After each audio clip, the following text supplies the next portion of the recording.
ماشاء اللہ لا حول ولا قوۃ الا باللہ العلی العظیم۔ اعوذ باللہ من الشیطان الرجیم، بسم اللہ الرحمن الرحیم۔ الحمد للہ وکفیٰ والصلاۃ والسلام علی عبادہ الذین اصطفیٰ، اما بعد فرب اشرح لی صدری ویسر لی امری واحلل عقدۃ من لسانی یفقہوا قولی۔ وعلیکم السلام۔ وقل رب ادخلنی مدخل صدق واخرجنی مخرج صدق واجعل لی من لدنک سلطانا نصیرا۔ بسم اللہ وباللہ وتوکلت علی اللہ۔ قال اللہ تبارک و تعالی فی سورۃ البقرہ، آیت نمبر 255۔ اعوذ باللہ من الشیطان الرجیم، بسم اللہ الرحمن الرحیم۔ اللہ لا الہ الا هو الحی القیوم لا تأخذہ سنۃ ولا نوم لہ ما فی السماوات وما فی الارض من ذا الذی یشفع عندہ الا بإذنہ یعلم ما بین ایدیہم وما خلفہم ولا یحیطون بشیء من علمہ الا بما شاء وسع کرسیہ السماوات والارض ولا یؤودہ حفظہما وہو العلی العظیم۔ صدق اللہ العظیم۔ یہ آیت کرسی، مشہور آیت کرسی ہے، جس میں بہت ہی بلند توحیدی مطالب موجود ہیں۔ دعا ہے اللہ ہمیں توفیق دے کہ ان مطالب کو سمجھ سکیں اور پھر اس عالم میں، اس کائنات میں جو اللہ نے بتایا ہے اس کو پا سکیں، اپنے اندر جذب کر سکیں اور پھر اس سارے منظر کو ذہن میں رکھ کر اس کی بندگی کر سکیں۔ ہم نے ایک دو نشست اس سے پہلے اس سلسلے میں کی ہے، اور اس کا جو پہلا اور دوسرا بند ہے وہ ہم کر چکے ہیں۔ اللہ لا الہ الا ہوا، یہاں یہ ایک ایسی آیت ہے جس میں اللہ نے خود اللہ کی تعریف کی ہے کہ اللہ ہے کیا چیز۔ اللہ لا الہ الا هو الحی القیوم لا تأخذہ سنۃ ولا نوم، کہ جس کو کمزوری، سستی اور نوم جیسی سخت اور قابو میں نہ آنے والی چیز جو ہے وہ بھی اس پر قابو نہیں کر سکتی۔ انسان نیند کے ہاتھوں بے اختیار ہو جاتا ہے، اور بالآخر جب اس پر تھکاوٹ اور ایک خاص وقت گزر جاتا ہے تو اس کو استراحت کی ضرورت ہوتی ہے، اور یہ ایک نقص ہے۔ حالانکہ نیند ہمیں بڑی پسند ہے، اور جوان تو خیر اکثر نیند کرنا چاہتے ہیں، اور جب بڑا آدمی ہوتا ہے، بوڑھا ہوتا ہے، تو ویسے ہی وہ نیند میں پڑا رہتا ہے یا پھر جاگتا رہتا ہے، دونوں میں سے کوئی بھی ایک سائیڈ ہو جاتی ہے آدمی مجبوری میں۔ لیکن یہ ہے نقص ہے، نیند انسان کا وقت ضائع کرنے کے لیے خسران انسان کو جو ملتا ہے اس میں سے نیند کا بڑا حصہ ہے۔ ہماری زندگی کا 1/3 حصہ نیند لے کے اڑ جاتی ہے، اڑا ختم کر دیتی ہے۔ تو جنت میں اس لیے نیند نہیں رکھی ہے اللہ نے۔ یہ ایسی چیز ہے جو حالانکہ انسان کو بڑی پیاری ہے، اس دنیا میں بڑے ہی آدمی دلچسپی سے نیند کی طرف جانا چاہتے ہیں اور نیند سے جاگنا نہیں چاہتے ہیں، بہت سارے انسان ایسے ہیں۔ تو جنت میں نیند نہیں رکھی۔ بہرحال باتوں سے بات ہم نے کر دی۔ اللہ کو اس جو ایک تھکاوٹ والی چیز ہے یا جو ایسی ہے جو نقص ہے وہ اللہ میں نہیں۔ اس کے بعد 2 جملے اور آج آ رہے ہیں، بڑے مہم ہیں۔ اگر ہم سمجھ لیں تو پھر ہمیں ہر طرف خدائی ہی خدائی نظر آئے، ہر چیز میں خدائی نظر آئے۔ لہو ما فی السماوات و ما فی الارض، جو کچھ ہے زمین میں اور جو کچھ ہے آسمان میں، سماوات یعنی بلندیوں میں، ہماری لیے تو سبھی بلندیاں ہی ہیں، ہر طرف جائیں بلندیاں ہی ہیں۔ تو اللہ فرماتا ہے جو کچھ زمین پر ہے یہ تو آپ کی شناخت شدہ ہے، اس لیے عرض کا نام لیا ہے۔ باقی جو جگہیں ہیں، باقی جو وجودات ہیں، چونکہ وہ ہمارے شناخت شدہ نہیں ہیں اور ان کی حد کا پتہ نہیں ہے، پتہ نہیں کتنی ہیں، کتنی ان کی وسعت ہے، کتنے بلند ہیں، کتنے دور ہیں، کیا ہے ادھر، یہ ساری معلومات ہمیں نہیں ہیں، بالکل بھی ہم خالی ہیں۔ ابھی بھی جو کچھ گئے ہیں تو بس کچھ فوٹو انہوں نے لیے ہیں، تھوڑی بہت ہی سرسری قسم کی معلومات، مثلا چاند پہ اگر گئے ہیں تو کچھ بہت ہی معمولی سی معلومات، مریخ پہ مشن ایک گیا ہوا ہے تو وہ بھی اسی طرح بہت ہی معمولی سی معلومات انہوں نے لی ہیں۔ یہ تو صرف 2 سیارے ہیں اور وہ بھی ہمارے اس منظومے شمسی میں جو قریب ترین ہیں، ادھر کے 2 سیاروں میں صرف انسان اتنی انتھک اور 20 سال محنت کے بعد وہاں پہنچنے میں کامیاب ہوا ہے، بس اتنا۔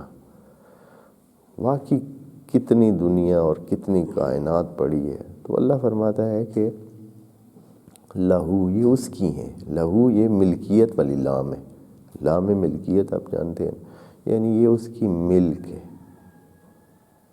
اس سے ہی متعلق ہے، اس کا جو سلسلہ ہے، اس کا ہونا نہ ہونا، اس کا چلنا نہ چلنا، اس کا رکنا، اس کا جو بھی اس میں عمل ہو رہا ہے، جو کچھ ہو رہا ہے وہ ہے ہی اس کا۔ اب اس میں کیا کیا چیزیں، پھر ہمیں آیا میرا جو کام ہے، جو میں کام کرتا ہوں، جو میرا وقت ہے، جو چیزیں میں سمجھتا ہوں کہ یہ میری ہیں،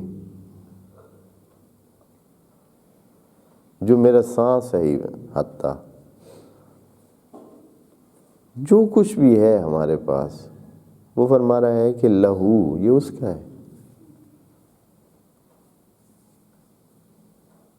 کوئی ہے دعوے دار تو وہ کہے کہ ہاں وہ اپنے سے جدا نہیں ہونے دے گا اس چیز کو، یہ میری ہے۔ کوئی ہے ایسی چیز؟ کوئی بھی ایسا نہیں ہے، کوئی بھی چیز ایسی نہیں ہے کہ وہ کہے یا دعویٰ کرے یا ملکیت کا کہ یہ نہیں، یہ میری ہے۔ اگر کوئی ایسا کرتا ہے تو اس کی عقل پہ، اس کے ذہن پہ شک ہو سکتا ہے، اللہ کے دعوے میں کوئی شک نہیں ہے یہ اس کی، اس لیے کہ آج تک کوئی انسان جنہوں نے کچھ دعوے کیے بھی ہیں تو وہ اپنے دعوے کو قائم نہیں رکھ سکے، وہ تو اپنے آپ کو قائم نہیں رکھ سکے۔ اس کے آنا اس کے اختیار میں نہیں ہے، اس کا جانا اس کے اختیار میں نہیں ہے، اس کا سونا اس کے اختیار میں نہیں ہے، اس کا جاگنا اس کے اختیار میں نہیں ہے، اس کا سانس لینا اس کے اختیار میں نہیں ہے۔ ہمارے اندر سینکڑوں کام ہو رہے ہیں اور ہمیں پتہ بھی نہیں ہے، ہمارے اندر آپریشن جاری ہے، ایک عمل ہے جو مسلسل، کتنے عمل ہو رہے ہیں ہمارے اندر۔ دل اپنا کام کر رہا ہے، پھیپھڑے اپنا کام کر رہے ہیں، معدہ اپنا کام کر رہا ہے، رگیں اپنا کام کر رہے ہیں، مسل اپنا کام کر رہے ہیں اور کر رہے ہیں، ہمیں پتہ بھی نہیں ہے۔ ہمیں کانوں کان خبر نہیں ہے کہ جو کچھ ہو رہا ہے، بس کوئی ہے جو یہ چلا رہا ہے، جس کی ہے وہ چلا رہا ہے، جس کا ہے وہی کر رہا ہے۔ یعنی ہمارا ہوتا تو ہم کرتے، ہمارے اختیار میں ہے۔ آپ کھانا کھائیں اور پھر کوشش کریں کہ آپ کا ہضم نہ ہو، اگر آپ کے اختیار میں تو آپ کہیں کہ بھائی ہاں بھائی میرے معدے ہو تم، یہ کھانا جو آیا ہے اس کو آگے ہضم نہیں کرنا ہے، یہ نقصان دہ ہے، آپ کر سکتے ہیں۔ آپ دل کو کہیں کہ ہاں بھائی اب اس طرح ہے کہ تم میرا دل ہے، یہ جو ہے پمپنگ خون کی جو ہے وہ تھوڑی کم رکھنی ہے، زیادہ رکھنی ہے، ہے تو کار دیکھیں۔ آپ کا دماغ کام کرتا ہے، آیا آپ روک سکتے ہیں اسے کام کرنے؟ کوئی کہے کہ میں نے نہیں سوچنا بھائی، آپ بہت سرسری سا انتظام اس کا کانوں کو آپ سننے سے روک سکتے ہیں، ہاں اس میں کوئی اس آواز کے پہنچنے کو آپ روک سکتے ہیں، آواز کے پہنچنے کو روک سکتے ہیں، کانوں کے سننے کو آپ نہیں روک سکتے۔ جو انتظام بھی آپ کریں گے وہ اتنا کریں گے کہ کیا کریں گے؟ آواز کو پہنچنے سے روکیں گے، آپ آنکھوں کو دیکھنے سے نہیں روک سکتے ہیں، ہاں اتنا کریں گے کہ اس چیز کے سامنے کوئی چیز کر دیں گے کہ آپ کی آنکھوں تک وہ رسائی نہ ہو۔ اور کتنی کیا ہے جو عمل ہو رہا ہے اس میں ہمارا کتنا دخل ہے؟ جو کچھ آس پاس میں ہمارے ہو رہا ہے، درخت بڑے ہو رہے ہیں، پتے گر رہے ہیں، ہوائیں چل رہی ہیں، موسم تبدیل ہو رہے ہیں، پتہ نہیں کیا سے کیا ہو رہا ہے، اس میں ہمارا کتنا، یا کسی کا، چلے انسانوں کو چھوڑ دیں، کسی مثلا اور جو وجودات ہیں اس میں سے کس کا کوئی دخل ہے؟ لہو ما فی السماوات، اتنا بڑا نظام چل رہا ہے، خدا کریم فرماتا ہے لہو ما فی السماوات و ما فی الارض، یہ اس کا ہی ہے، اس کا ہے، وہی چلا رہا ہے، مالک وہی ہے، مالک کو پتہ ہے کہ کیا کرنا ہے کیا نہیں کرنا ہے، اور وہ وہی کر بھی رہا ہے، ایک بڑی ترتیب سے ہر چیز اپنے ٹائم پہ ہو رہی ہے۔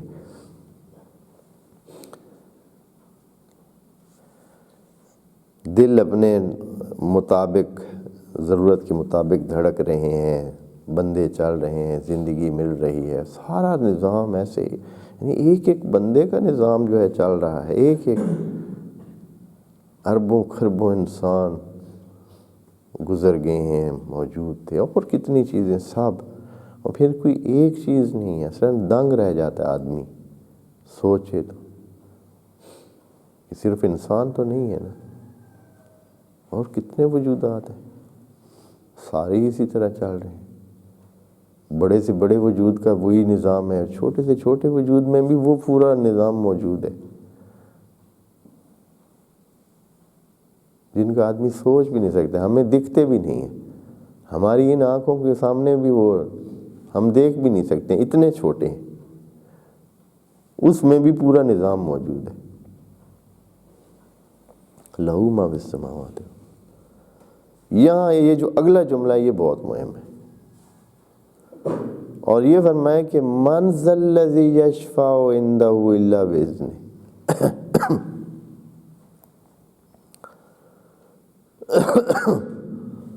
قرآن کی مظلومیت اور اس امت کی بدبختی، مانگا جو نہیں ہے، اللہ سے مانگتے تو شاید اللہ علم دیتا ہی،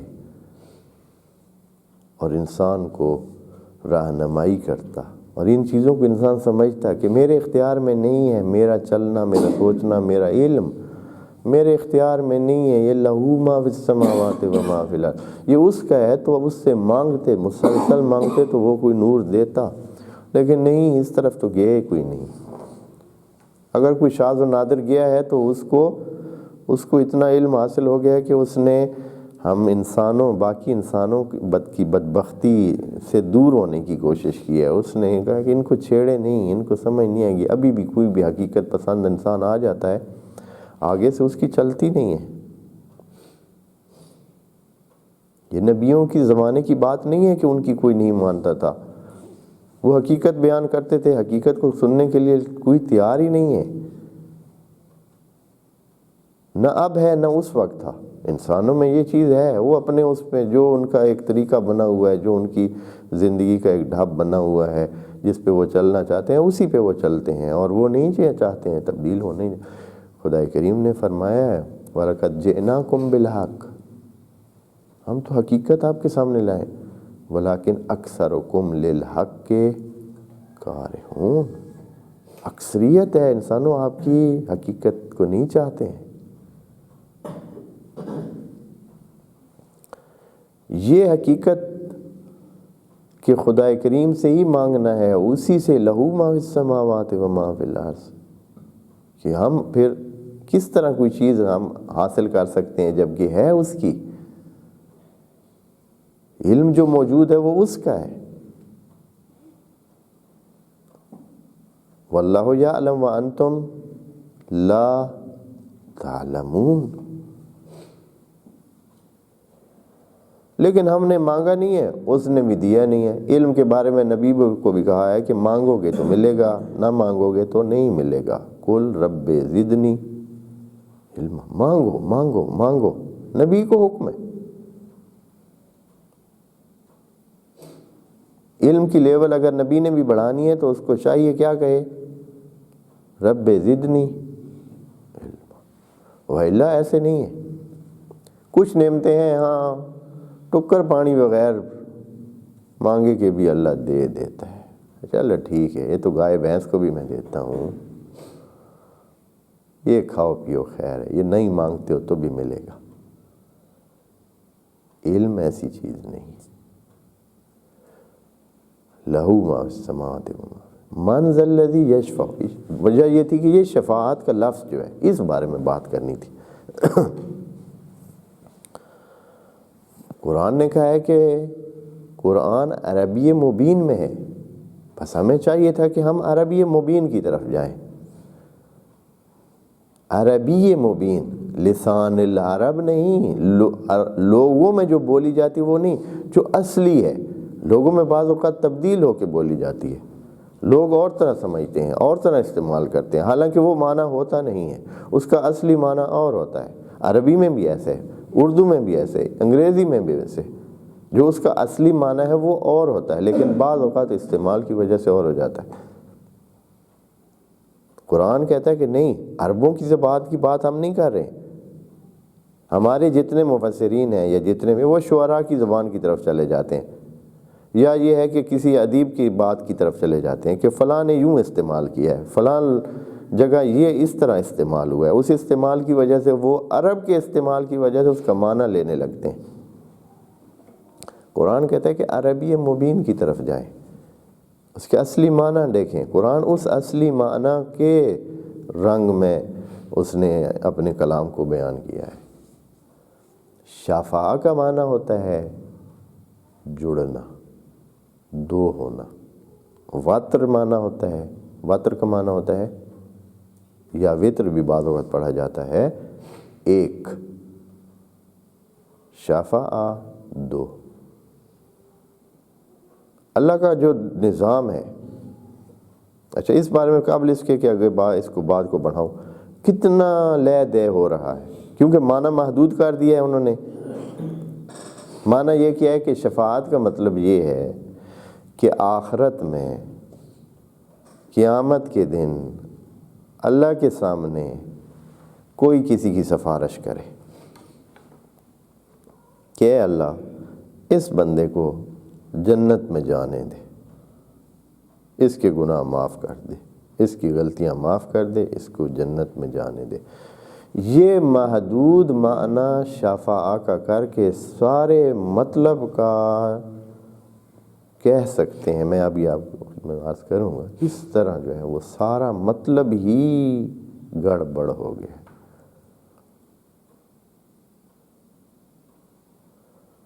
قرآن نے شفاعہ کا لفظ بے حساب انداز میں استعمال کیا ہے، بہت جگہ استعمال کیا ہے، جوڑ ہی نہیں کھاتا ہے اس معنی سے، جیسے کہ اس آیت میں آخرت کی بات ابھی ہو ہی نہیں رہی ہے۔ اللہ اپنی صفات بیان کر رہا ہے، اپنے جو اس کی قدرت ہے، جو اس کا علم ہے، جو اس کی کنٹرول ہے سب چیزوں پر، اور چلانے کا وہ جو طریقہ ہے یا سلسلہ ہے وہ بیان فرما رہا ہے۔ ادھر آخرت کی بات ہی نہیں ہو رہی ہے۔ ابھی جنت اور جہنم کے حوالے سے بات ہو ہی نہیں رہی ہے، کسی کے جنت جانے یا جہنم جانے کی بات ہی نہیں ہو رہی ہے۔ خدا کریم شفاعہ کا لفظ استعمال کر رہا ہے۔ شفاعت کا مطلب قرآن میں یہ ہے کہ جوڑنا۔ کیا وجہ ہے اللہ؟ یہ جوڑنا، لفظ شفاعت کیا آ رہا ہے ادھر، کیا معنی ہے اس کا؟ خدا کریم فرماتا ہے کہ میں ایک ذات ہوں جو وتر ہوں، جو بے جوڑ ہوں۔ آپ جانتے ہیں نا کہ توحید ذات کا مطلب کیا ہے؟ توحید ذات کا مطلب ہے جو پہلے لیول کی توحید ہے، یعنی یہ ہے کہ وہ بے جوڑ ہے، وہ مرکب نہیں ہے، یعنی کہ چیزوں کو جوڑ کر نہیں بنا ہوا جیسے ہم ہیں، مثلا ہاتھ ہیں، پاؤں ہیں، آنکھ ہے، فلاں، نہیں، وہ ایک چیز ہے، بے جوڑ ہے۔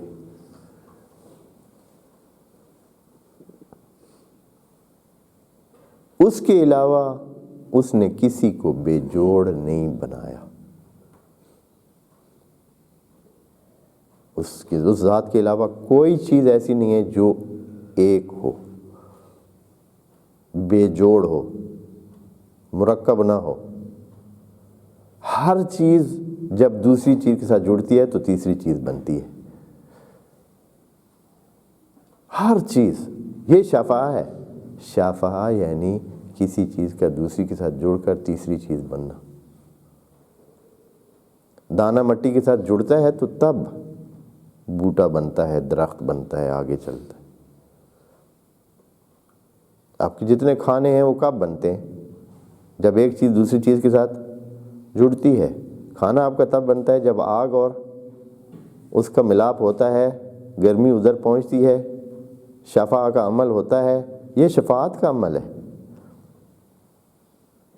یعنی کچھ بھی اثر جو ایک چیز دوسرے پہ کرتی ہے اور اس سے ایک تیسری چیز پیدا ہوتی ہے، یہ ہے شفاعہ۔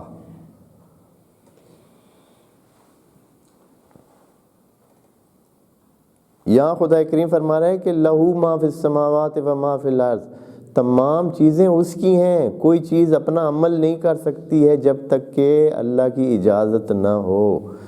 جو کچھ عمل کر رہی ہے، اگر مٹی عمل کر رہی ہے دانے پر، اس وقت تک عمل نہیں کر سکتی جب تک کیا نہ ہو، اذن الہی نہ ہو۔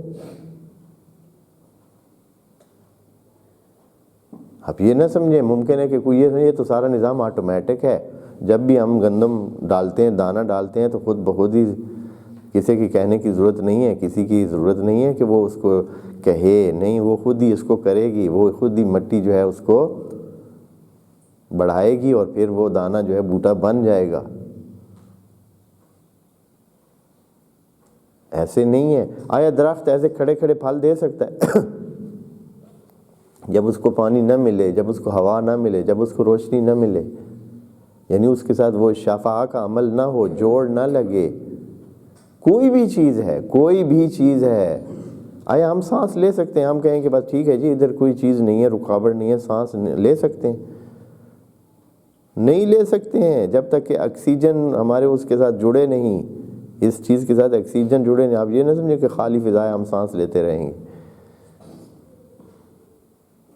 یعنی ہمیشہ ہر کام جو ہو رہا ہے دوئیت کے ساتھ ہو رہا ہے، دو جڑیں گے تو کام ہوگا، کوئی بھی کام ہے۔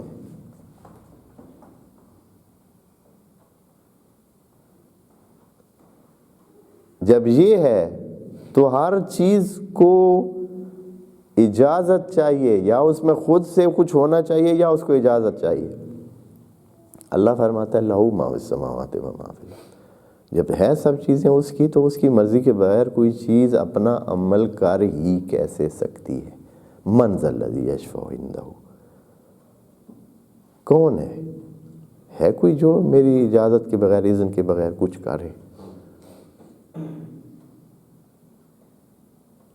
اسی لیے تو اللہ نے یہ فرمایا کہ للہ الشفاعۃ جمیعا۔ قرآن کی آیات ہیں جس میں اللہ نے خود کو شفیع قرار دیا ہے۔ کتنی آیات میں خود کو شفیع قرار دیا ہے؟ اے اللہ، شفاعت تیرے سامنے ہونی ہے، تیرے پاس لے کے جانی ہے، تو خود شفیع بنا ہوا ہے۔ للہ الشفاعت جمیعا، اللہ ہی جو ہے وہ کیا ہے؟ شفیع ہے کاملاً، شفاعت اس کے پاس ہے۔ قل للہ الشفاعت جمیعا، یہ سورہ زمر کی آیت نمبر 44 ہے۔ اور اسی طرح 20 جگہ اللہ نے کہا ہے کہ شفاع ما لہم من ولی ولا شفیع، ما لہم من ولی ولا شفیع، نہ تو کوئی ان کا دھیان کرنے والا ہے، نہ ہی ان کا کوئی جوڑ رلانے والا ہے، یعنی ما لہم من دون اللہ، ما لہم من دون اللہ من ولی ولا، اللہ کے سوا نہ تو کوئی ان کا ولی ہے، نہ کوئی ان کا، اللہ نے خود کو شفیع بنا رکھا ہے۔ یہ کیا معنی، کیسے معنی یہ لوگ کریں گے جو شفاعت کو صرف کیا رکھے ہوئے ہیں؟ محدود کر دیا انہوں نے، کس میں؟ یہی جو کوئی بندہ یا کوئی ذات شفاعت کرے کسی کی، اس کو جنت میں لے جانے کے لیے۔ اصل قرآن اتنا محدود نہیں ہے، اتنا ان بندگان خدا نے جنہوں نے یہ کام کیا ہے ان کا قصور نہیں ہے، ان کی کیپیسٹی یہی کچھ تھی، ان کی جو ذہن تھا، جو ان کی سوچ تھی، وہ یہی سمجھتے تھے کہ بس اسی طرح یہی بات اللہ کہہ رہا ہے۔ یہی جو ہم آپس میں جب کوئی ہوتا ہے جھگڑا لڑائی ہوتا ہے تو ایک بندے کی کوئی سفارش آ جاتی ہے، یا کوئی مسئلہ بنتا ہے تو ایک تیسرا بندہ جو شفاعت کرتا ہے، یہی جو ہم آپس میں شفاعت کا لفظ استعمال کرتے ہیں، یہی قرآن میں استعمال ہوا ہے۔ جبکہ قرآن کے یہ جو اس کلام کا جو محور ہے، جو بات ہو رہی ہے، وہ اللہ کی صفات اور اللہ کی قدرت کاملہ اور کائناتی اس سارے سلسلے کو دیکھ کر ہو رہی ہے۔ اس لیے خدا کریم فرما رہے ہیں لہو ما فی السماوات و ما فی الارض۔ یہاں کوئی تک نہیں بنتا ہے کہ ہم اس کا معنی کیا کریں، من ذا الذی یشفع عندہ الا باذنہ، اس کے اذن کے بغیر کوئی آخرت میں یوم القیامہ کسی کی سفارش نہیں کر سکے گا۔ معنی بنتا ہے، اصلا بنتا ہی نہیں ہے۔ خدا کریم فرمائے لہو ما فی السماوات و ما فی الارض، سب چیزیں اس کی ہیں تو اس کی اجازت سے ہی کوئی کام کرے گا۔ من ذا الذی، کوئی ہے اس کے علاوہ، یعنی اس میں ممکن ہے کوئی کہے کہ نہیں اللہ آپ کہہ تو رہے ہیں کہ بھائی ساری چیزیں تیری ہیں، لیکن ہم تو دیکھ رہے ہیں، یا ہم وہ فلاں بھی یہ کر رہا ہے، فلاں یہ کر رہا ہے، وہاں ایسے ہوا ہے، جب آگ پر پانی رکھتے ہیں تو گرم ہو جاتا ہے، جب ہم کھانا کھاتے ہیں تو ہماری بھوک ختم ہو جاتی ہے۔ اللہ فرماتا ہے کہ نہیں ہے ایسے، بے اذن ہی ہے، یہ سب بے اذن ہی ہے، اس نے اذن دے رکھا ہے تب ہو رہا ہے۔ یہ جو کچھ ہو رہا ہے یہ اس کے اذن سے ہو رہا ہے، ایسے نہیں ہے کہ یہ خود سے ہو رہا ہے بس ٹھیک ہے جی جب بھی آپ آگ پہ کوئی چیز رکھیں گے تو وہ اس کو گرم کرے گی، ایسے نہیں۔ اذن تھا آگ کو کہ جلائے، لیکن جناب ابراہیم جب گئے تو اللہ نے کہا تمہیں اجازت نہیں ہے، یا نارو کونی بردم و سلامہ، نہ صرف یہ ہے کہ تمہیں جلانے کا اذن نہیں ہے، بلکہ تمہیں ٹھنڈ پہنچانے کا اذن ہے، ٹھنڈ پہنچانے کا حکم ہے۔ کونی بردن و سلامہ، دو حکم ہے، ٹھنڈی بھی ہونا ہے اور بالکل محفوظ اور سلامتی، یعنی ایسے کہ جناب ابراہیم کو لطف آئے، سلامتی ملے۔ اس لیے کہ اذن ختم ہو گیا ہے۔ اسی طرح باقی جتنے بھی ہیں، یہ دریا کو حکم ہے کہ وہ ایسے ہی رہے، اسی طرح ہی رہے، جڑا رہے، ایک دوسرے کے ساتھ پانی جڑا رہے، لیکن اب نہیں ہے حکم جناب موسیٰ نے کہ عصا نے وہاں جب مس کرنا ہے، لگنا ہے، اس کو ٹچ کرنا ہے، تو بس دریا نے جو وہ پہلے اذن تھا کہ وہ جڑ کے رہے، وہ ختم ہو گیا۔ اتنی چیزیں ہیں۔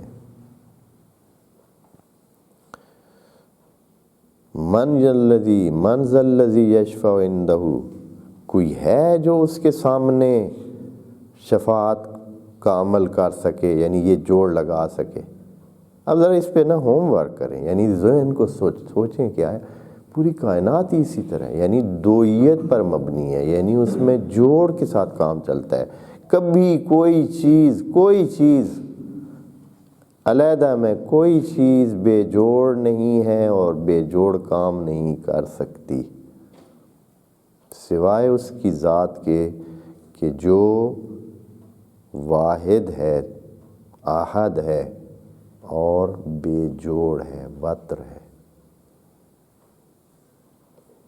کوئی دوسری چیز بغیر اس کے کہ جڑے کسی کے ساتھ کام نہیں کر سکتی، اس کی ذات توحید فی الافعال، اس کی ذات ہے جو بے جوڑ، بغیر اس کے کہ کسی کے ساتھ جڑے، وہ خود ڈائریکٹ کام۔ اور اسی طرح توحید فی الصفات، باقی کسی چیز میں کوئی چیز ایسی نہیں ہے جس میں کوئی صفت پیدا ہو جب تک کہ وہ جوڑ نہ لگے اسے۔ جوڑ کے بغیر کوئی صفت کسی میں پیدا ہو سکتی ہی نہیں۔ آپ کسی کا طاقتور اس کو کیسے کہہ سکتے ہیں؟ تو طاقت اس میں آئے گی، وہ ہوگا، طاقت ہوگی، دو ہوں گے تو کیا بن جائے گا؟ طاقتور بنے گا۔ اکیلے میں طاقتور نہیں بن سکتا ہے۔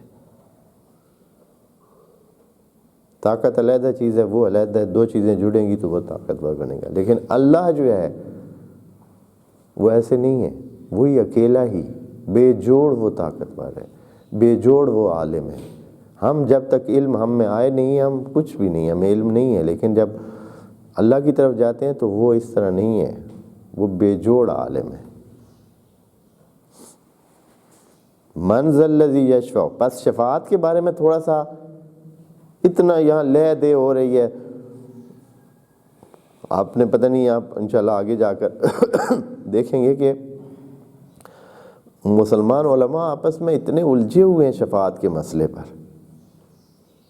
کچھ کہتے ہیں ہے، کیونکہ قرآن میں کہیں کہا گیا ہے کہ ہوگی، یعنی جیسے ادھر ہے من یشفع عندہ الا باذنہ، یعنی یہاں کہا گیا ہے کہ نہیں بھی اور ہے بھی۔ اب کچھ جو ہے نا ایک جملے کو لے کر بیٹھے ہیں کہ نہیں ہے، کوئی جو ہے دوسرے جملے کو لے کر بیٹھے ہیں کہ باذن ہی ہو سکتی ہے، کیونکہ اللہ نے بہت ساری جگہ نفی کی ہے کہ اس دن کوئی شفاعت نہیں ہوگی، کچھ یہ نہیں ہوگی، کچھ یہ نہیں ہوگی، تو اس جملے کو لے کے بیٹھے ہو کہیں کہیں کہ الا من ارتضی، یا یہ ہے کہ اللہ جس کی اجازت دے دے، یا اللہ جن پر راضی ہو جائے ان کے لیے شفاعت۔ تو وہ بیٹھے ہیں اس بات پر کہ وہ کہتے ہیں کہ شفاعت ہوگی، وہ کہتے ہیں شفاعت نہیں ہوگی۔ اللہ کے بندے ہو، یہ اصلاً اور چیز ہے، وہاں بھی یہی ہے، یہ معنی ادھر بھی لیا جا سکتا ہے، شفاعت کا معنی ادھر آخرت میں بھی لیا جا سکتا ہے، یہ نہیں کہ وہ بالکل نہیں، وہاں بھی یہ کہ وہاں کون ہوگا، کیا جڑ سکتا ہے انسان کے ساتھ، کیا جڑ سکتا ہے جو اس کو فائدہ دے، تو خدا کریم نے کہا ہے کہ یہ ایسے نہیں ہوگا۔ ہاں امکان اس کا ہے کہ اگر اللہ اجازت دے کسی کو، وَرَضِيَ لَهُ قَوْلًا، کہ اس کو اجازت دے، اور وہ خصوصی طور پر یوم القیامت کا ذکر ہے کہ اس دن جو ہے نا وہ والا کہ کوئی ساتھ کسی کے جڑ کر آئے، اور ممکن ہے کہ اس کی وجہ سے اس کو کیا ملے، فائدہ ملے، لیکن وہ اللہ کی اجازت سے ہے، یعنی جیسے یہاں باذن ہے وہ بھی وہاں باذن اللہ ہوگا۔